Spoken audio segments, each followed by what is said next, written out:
This episode of Inside Fashion is brought to you in partnership with PayPal, the most trusted buy now, pay later brand, according to a recent survey, which gives merchants access to PayPal's 403 million users worldwide.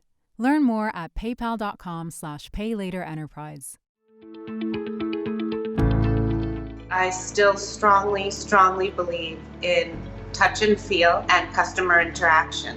So I think our jobs right now are just finding that balance between the digital world and the touch and feel in-store experience. We talk about making digital personal, and that goes both ways in that it's not just about within the digital flow on our websites and on our apps. That's actually about empowering our people with tools to also drive digital sales and make them feel special and unique as part of the connection between what's happening in the physical environment, what's happening in the digital environment. This kind of real magical moment where you connect online first and then you end up going into the boutique and connecting in person. I think there has to be a reason to facilitate and for that customer to want to make it into the store or the boutique. Hi, this is Imran Ahmed, founder and CEO of the Business of Fashion. Welcome to the BoF Podcast. It's Friday, August 27th.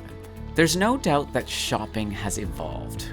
Consumers now experience brands across channels. They may be introduced to a brand on social media, try on its products in a store, and then make a purchase online. Or they may browse online and then pick up an item in person. For retailers, this means that a sale can happen anywhere at any time, which makes it all the more important that retailers are thinking about bricks and mortar strategically and staying agile in the face of changing customer behavior. This week on the BoF Podcast, BoF's retail correspondent Cathaleen Chen is joined by Adam Levene, founder of digital customer service platform Hero, boutique and concept store owner Elyse Walker, and Dan Schoening, Nordstrom's vice president of business strategy and operations, to discuss how retailers can service customers in a way that creates a seamless, individualized experience across retail channels. Here are Adam Levene, Elyse Walker, and Dan Schoening, Inside Fashion.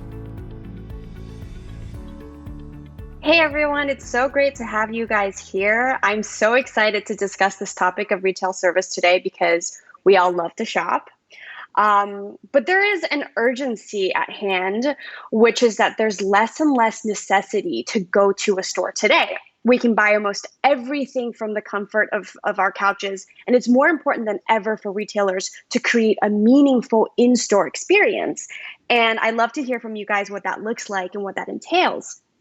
So first of all, Elyse, you run a handful of high-end boutiques on the West Coast. Most of your sales come from your store locations, and I know that customer service is a huge attraction for your customers. Can you walk me through what kind of in-store services that you provide that help drive brick-and-mortar sales in a digital world? Well, thank you so much for having me join you guys today and to be sitting in such good company with Dan and Adam. I've been on the sales floor since I'm 14 years old, and digital has been just an opportunity to spread your voice, your point of view, and grow your customer base. But I still strongly believe in touch and feel and customer interaction. So I think our jobs right now are just finding that balance between the digital world and the touch and feel in-store experience. So in-store is an opportunity to build a friend, a client for life. It's not that you can't do that digitally, you can, but in-store allows it to go to another level.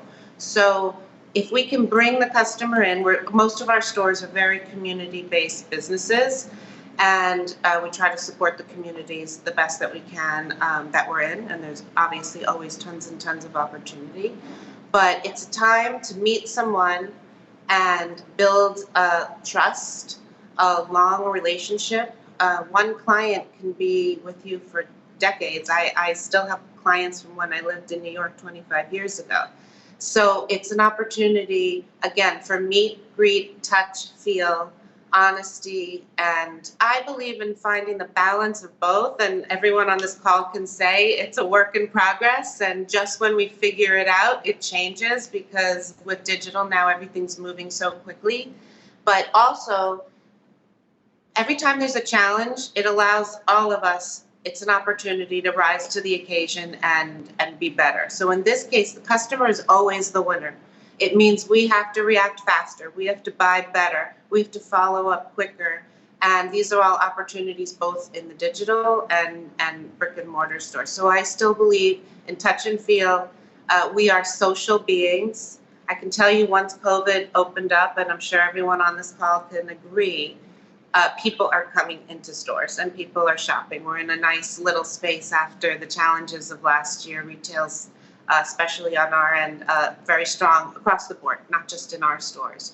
But this is just a time to grow, expand, analyze, and build your customer base. But one customer can be so important. And then again, mixing that with your voice on social media and Instagram and everything just allows you to spread your tone, your point of view. And if people believe in what you do, then you can gain, grow customers all over. Most of our business now has shifted to home styling. Like, people call from all over the country for deliveries. They might follow us, but very often now they actually follow an individual stylist. So in-store has allowed us, and this is new, I wouldn't have said this 2 or 3 years ago, the in-store experience has allowed us to build individual stylist platforms and allowed some of the stronger members on our team and the younger ones who are aspiring to grow their clientele. It's allowed them the platform to grow their own businesses. So it's almost like we're building businesses under my business. Got it. Elyse, I love what you said about social media, because I think one of the trickiest things about how people shop today is that it's all over the place. I could start the discovery journey on Instagram, check out a brand's website, and then end up buying in person, or the reverse of all of that. So Dan, I know that so much of Nordstrom's strategy addresses this omni-channel way of customer behavior. Can you talk a little bit about Nordstrom Local? Tell us what it is and how it's able to meet the customer where they are, whether that's online or off.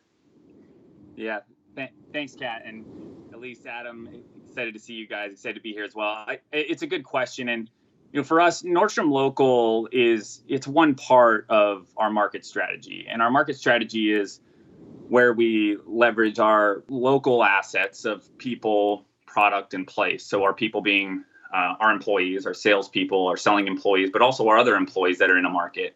Product obviously being the inventory in a market, and place being the physical locations. So our stores, our Nordstrom stores, our Nordstrom Rack stores, our Nordstrom Locals, and even our supply chain facilities that are in the market.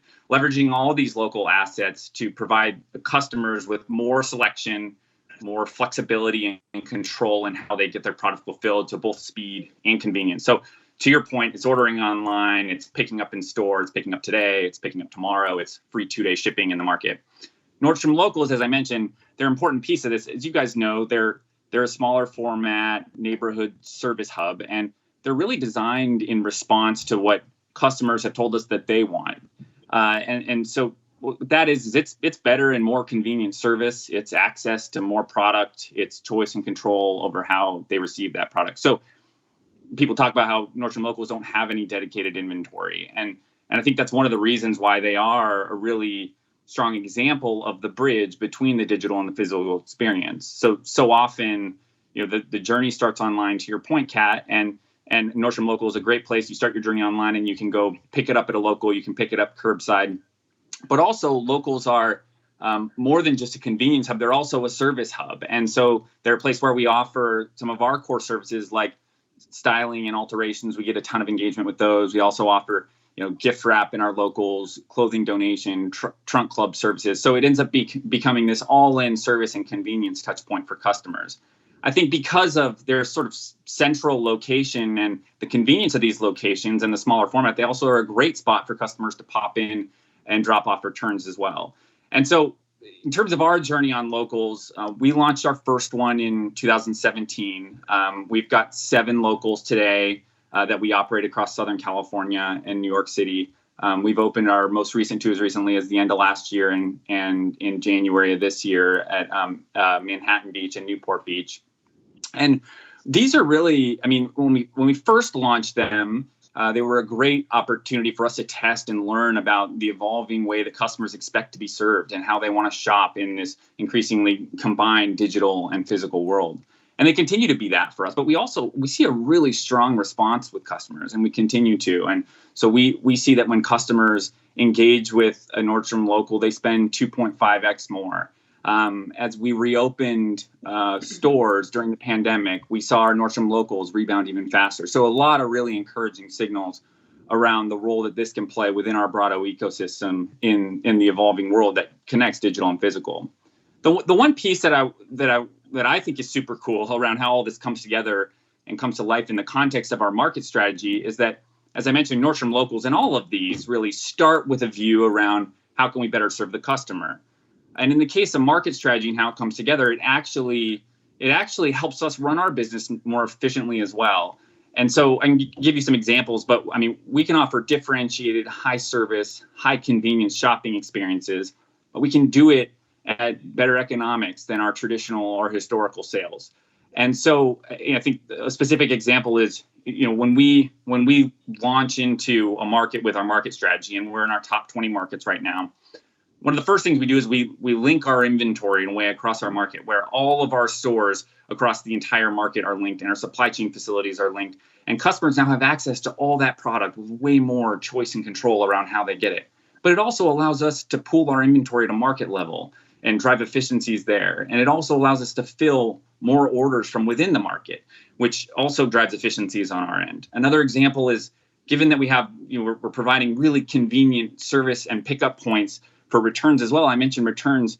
I mean, giving customers the chance to return stuff easier, faster, more conveniently allows us to get those returns back into our ecosystem more quickly and make them sellable again. So again, I think one of the things that's most exciting about this is the way that it comes together for the customer, but also helps us run our business as well. And so I would say Nordstrom Locals, to your point, I mean, they're a critical piece of our market strategy, which really sits at the core of how we're bridging the physical and the digital experiences going forward. Got it. Well, I hope you guys open a Nordstrom Local in Brooklyn soon. So I have it near me. So I learned about Hero a few years ago. It's a platform that allows stores to get their associates online to interact with online customers in real time. And this seems like a really intuitive function of store associates, but it's still relatively new. Adam, what is your pitch to retailers on using using Hero in their stores? Yeah, look, there's been a great comment from Krishna at the top of this call, and Elyse mentioned as well the need for stylists to be able to be released or unleashed online and bring the best of what they do online. And if I think about what makes a store so great, it is the people. It's the expertise of those store associates who know the product incredibly well. And our pitch to merchants and retailers around the world and the fashion brands we work with is to say, your customers are increasingly starting online. They want to touch and see and feel the product online the same way they love to do in store. And they also want to be able to connect with that stylist or that store associate who can really guide them through to find the right item, to inspire them with what to buy, to guide on size or fit. And often that's the two biggest reasons why an online customer doesn't check out, because they don't have the confidence to buy and there's no one there to ask for help. You don't necessarily want to speak to a chatbot. You may not want to speak to someone in a customer service team. You really want to speak to the team that really knows the product the best. And that's what Hero enables. So a customer who is browsing Rag & Bone or Chloe or some of the biggest fashion brands in the world are able to connect live with a stylist, often in the store nearest to them, and through chat and video call, which has become the most familiar and convenient way for consumers to interact today. They're able to connect with that stylist and have essentially that IRL, that in real life experience online. And as we think about the growth of e-commerce over the past few months and the past year in particular during the pandemic, brands around the world have more customers on their website than ever before, but there's a greater need to convert them. And as I say, I think the biggest opportunity that every fashion brand has in the world is to double down on service, but double down on service both in store and online. To have customers essentially unassisted online, essentially just left to their own devices to shop, you would never treat your store like that. You would never just have an unmanned store with nobody there to help the customer. So why do that online? So it's a pretty simple pitch to the global brands we work with, but it's one that's definitely resonated, especially through the past 18 months. As I say, so many retail brands have experienced this surge in online traffic. But importantly, and to Elyse's point, stylists and store associates, they are so digitally savvy. They all have an iPhone in their hands or in their pockets. They can be selling online. They don't need to be waiting for customers to come just in store and into the boutique. They're able to open up the Hero app and essentially chat and video call with that online customer and drive sales the same way they would do in person, but now online, and essentially get the credit for that as well. So a huge financial incentive and earning incentive for those stylists in store. Got it. And on that note, Elyse, you and I have talked a lot about how to incentivize store associates to ensure the utmost level of service in stores, how to ensure that, they know about the products, that they're motivated to sell, that they create relationships with clients. Can you talk a little bit about how you're able to facilitate that that sort of operation in Elyse Walker, and what kind of training you give your stylists? Well, first of all, Adam, we have to talk. And Dan, I'm so, it makes my heart warm that Nordstrom understands and values just community and the locals, because I have built my entire life on the support of locals. So it's interesting from all different parts of the world, and that we're all on the same page. And back to you, it's my job is to create a work environment, a platform that's good for all. And if I support my stylists and support my clients, and I can get the two to interact and help both of them feel comfortable and grow, that's what the in-store experience is. Again, we talked about it's the opportunity to build a client for a lifetime.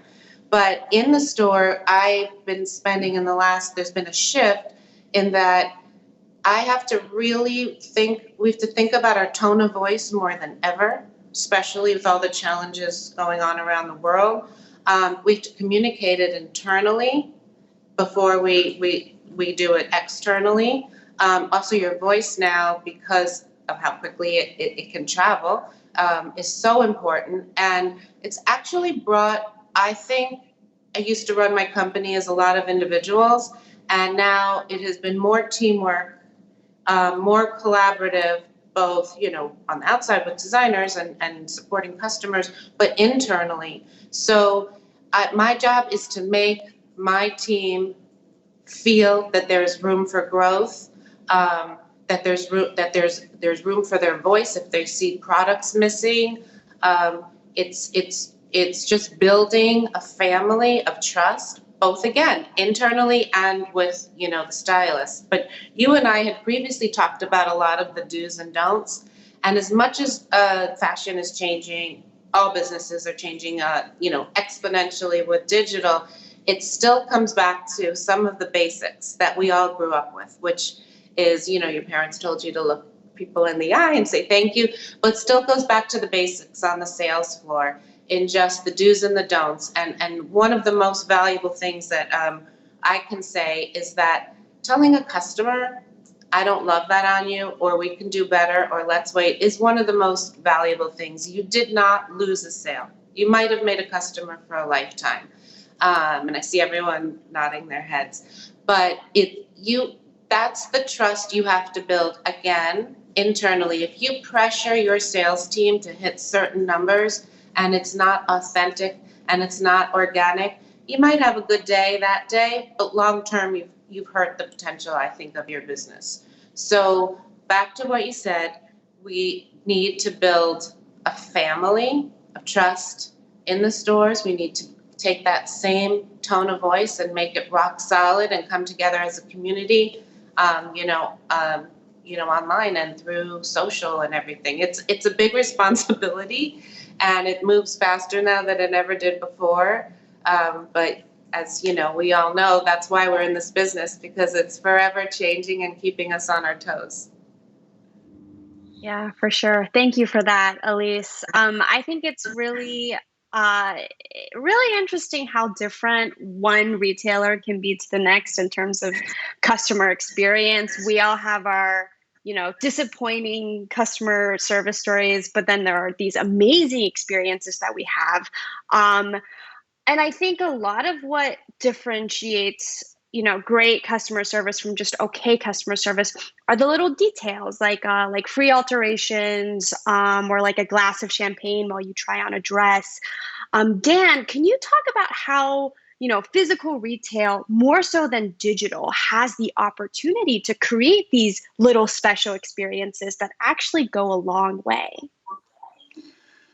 Yeah, it's a great question, and it's obviously something that we think a lot about. It's also at the core of kind of in our DNA, and it's something that I think that we've been doing for 120 years. And I think at the core of this is about creating an experience that feels special, that feels personal, unique to you, feels like people know you. And what I would say is that the most kind of fundamental and long-standing version of personalization is it's a person.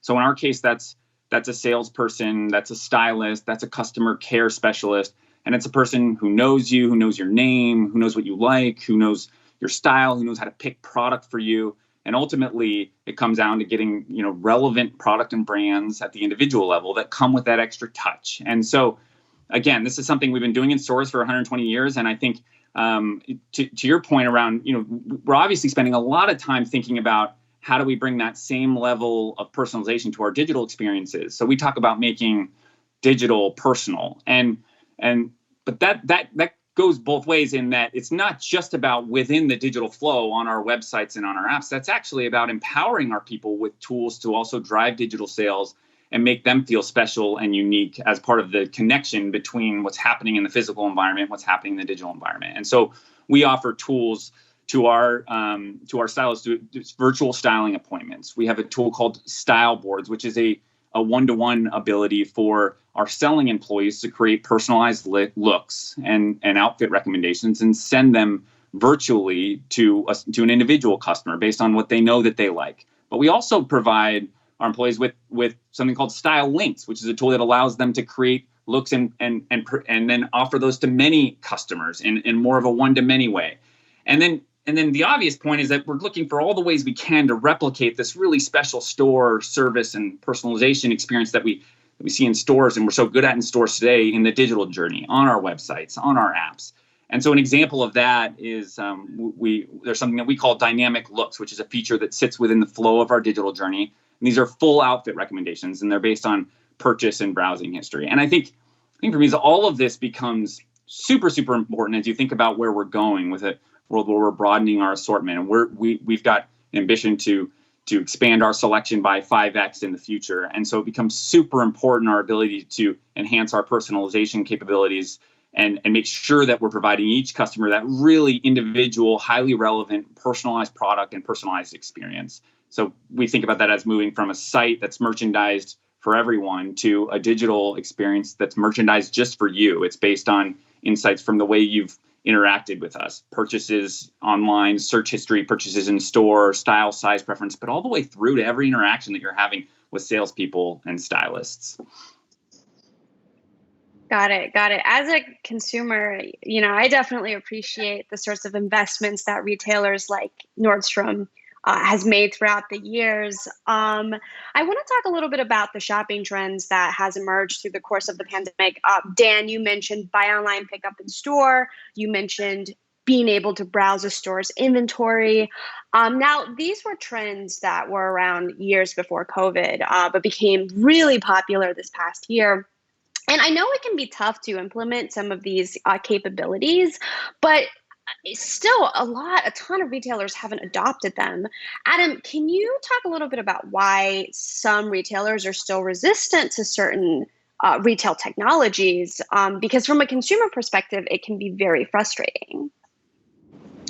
Yeah, great question. I think I would say that over the last year in particular, we've seen more innovation And it really has come from resilience. So many of the brands we work with, they've never moved at such pace because they've had to be resilient at this time, with stay-at-home restrictions, with a desire to keep their teams employed and not furloughed or laid off. There's been a greater desire than ever to invest in technology. So while there's still some resistance, I think I've seen such a shift across so many retail brands in just every country that we operate in over the last 12 months.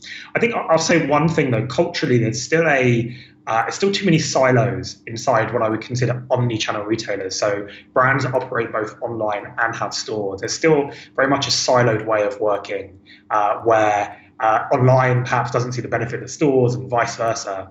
I think so many case studies now exist to show that actually when those silos are broken and those walls come down, the customer has a much better shopping experience. And secondly, an omni-channel customer is far more likely to spend more and come back more often. And so if I think about some of those initiatives you mentioned, if I think about buying online, picking up in store, I think that's a key one. One of the very specific user journeys we see at Hero is a customer who starts online, and in particular we see this in luxury and fashion. They want to speak with that stylist online. They want to have that consultation, that one-to-one experience. And when they know that the item is going to be in store and waiting for them, or they know that the item is definitely going to fit, they then prefer to go into store and actually pick up that item. And so Hero has become a pretty powerful omni-channel tool to drive foot traffic to the stores and the boutiques. But it's all about giving that customer that comfort and that desire and reason to actually head into store. And I think having that confidence, knowing the item will be there, it's going to be in their size, they can be greeted by the stylists they connected with online. So there's this kind of real magical moment where you connect online first and then you end up going into the boutique and connecting in person. I think there has to be a reason to facilitate for that customer to want to make it into the store or the boutique. So I think there's enough case studies now that shows that need to bring down those silos is there. As I say, I think we've seen so much resilience from so many brands across the world. And I think it's for technology companies like Hero, but for fantastic brands like we have here on the panel, to keep highlighting and spotlighting the great initiatives, because I think store associates and the stylists, they're desperate for this technology. They want to sell in these new ways. They don't want to turn up to work and ask to be put their iPhone in their locker and stand waiting for customers in person. They really want to be selling in new ways. They want to be on social media. They want to be having virtual consultations. And they want to be part of the e-commerce revolution. And so I think there's been less resistance and I think more resilience. And in doing that, I think we're seeing probably the most exciting period of retail that I've ever seen. Well, thank you so much for taking the time to chat. If you enjoyed this episode, don't forget to subscribe to the BoF Podcast for our look inside fashion and how it connects to currents in the wider world. If you're not yet a BoF professional member, join today with our 30-day risk-free trial and benefit from exclusive access to agenda-setting analysis you won't find anywhere else. The BoF Podcast is edited and produced by Emma Clark, Kate Vartan, and Kevin Bobby Blanco in the BoF studio team.